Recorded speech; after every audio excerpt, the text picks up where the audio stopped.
Welcome back to the channel. Today we're going to be replacing our center wheel caps with these spinner wheel caps from BMW. We have ESR wheels, so originally the BMW caps do not fit, but I'm going to try a hack where we use the smaller wheel caps that are from the G80. So the G80 has smaller wheel caps, which means these can fit, but when I test fitted them on, it's a little loose, so we're going to try to put some glue, E6000, to kind of hold it in place and secure it in place so it doesn't come off. And that's going to allow us to have a nice BMW center cap that spins.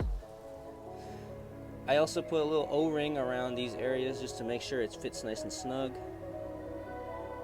just like so. Once you've gotten that pushed on, then you just go from the back side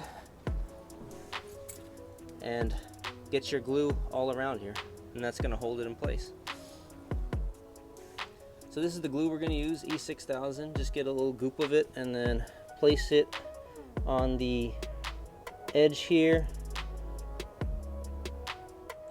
and then you just got to wait at least 24 hours for this to cure.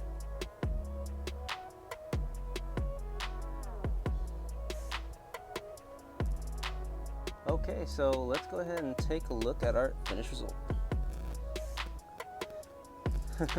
Wow, I perfectly got it to go upside down, but normally it's supposed to go that way. So when you're driving, like taking roller shots, these BMW caps should always be facing up, which is the nice thing about it. That's why they're called floating center caps. When you spin them, it should always end up right at the top, like so. BMW. Let's try another one. Wheel of Fortune.